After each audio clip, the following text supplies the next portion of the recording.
Hey everybody, how's it going? It's been a while. I've actually been on vacation for the past 3 weeks or so. So that's the reason why I haven't been uploading videos.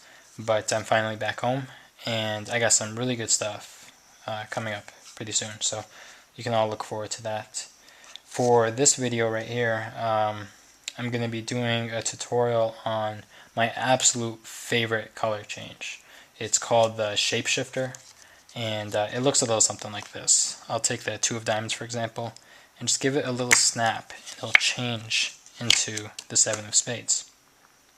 Okay, so this isn't just my favorite color change, it's actually one of my favorite card moves in general. It's angle proof, there's no angle issues. It's easy to get into, it's easy to clean up, extremely visual, and it creates that really nice snapping sound. So it's just got a lot of really great things going for it. This is one you should definitely learn. So to start out with, I'll kind of just show you what happened, and then I'll go into more detail on how to do it. So here's the basic idea. I took a single card, the card that I want to change, so in this case the 7 of spades, and what I'm doing is I'm putting it on top of the deck, and then I'm pushing over 2 cards. Okay, so this is 2 cards back to back, but it looks like a single card, right? Now, what I do is I apply pressure in a way so that when I release, these 2 cards will flip over very quickly, 180 degrees, and it looks like the card just instantly changes. Okay, so at speed it looks like this. That was a bad example. Something like that. Okay, so let's go into some more detail on how to do this. Grab a single card, whichever card you want to change. You can take it out from the middle of the deck, you can take it from the top, it doesn't matter.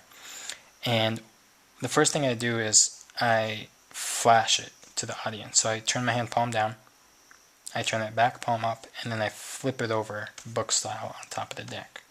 Okay, now during this flashing process, I'm getting a break beneath the top card of the deck.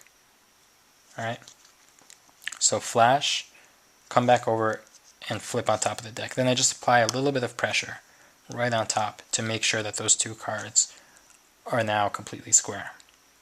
The next thing I do is it's a 2-card pushover, Vernon 2-card pushover. If you don't know how to do that, that's fine.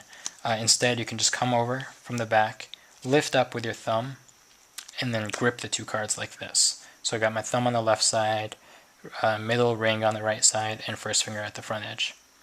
Next, I'm just going to swivel the card just a little bit counterclockwise, and that makes these cards very easy to grab with my right hand. So I'm going to be grabbing them from the non-index corners with my right thumb and my right middle finger, just like this. Okay, and I'm also going to flex the card a little bit, just bend a little bit downwards, and that will help cover the thickness of the card. It makes it look more singular. Okay, next step. You're going to come over with your left hand, with your left thumb and your left ring finger, and you're going to grab the index corners, just like this. So now you're gripping all 4 corners of the card. Now what you're going to be doing is squeezing your left 2 fingers in towards each other, and that will cause the card to bend downwards. It'll flex the card. And usually I'll flex it maybe once, twice, and then on the 3rd time, I release with my left thumb. Okay, causing that card to spin over. Alright, now the most important part about this change is to make sure that when you release the card, it spins exactly 180 degrees. The card should end up parallel to the ground. That's very important. Sometimes when you do this, you won't apply enough pressure, and the card will end up spinning maybe just this much. That doesn't look good, right? Sometimes you might apply too much pressure and the card will spin, spin, spin, and then it'll land here. And that's also not good. You need to do a lot of experimentation to figure out exactly how much pressure you need to apply in order for the card to land exactly flat. Okay? It should be parallel to the ground. That's what makes this color change look good. Alright, so there is a small discrepancy in this change. Initially you're holding the card from the non-index corners. After the change is done, you're holding it from the index corners. But this is a change, or I'm sorry, this is a discrepancy that won't be easily noticed, and it totally flies. Okay, it's a very good color change. To clean up, this is great. This is one of the great features of this color change, is that after you're done doing the change, in order to clean up, all you do is drop the 2 cards on top of the deck, push over the single card, and you're done. The color change has been completed. Okay, and usually I'll turn both hands over and turn the back over, just as a quick display that the change is done. Alright, so that's pretty much all I have to say about the ShapeShifter.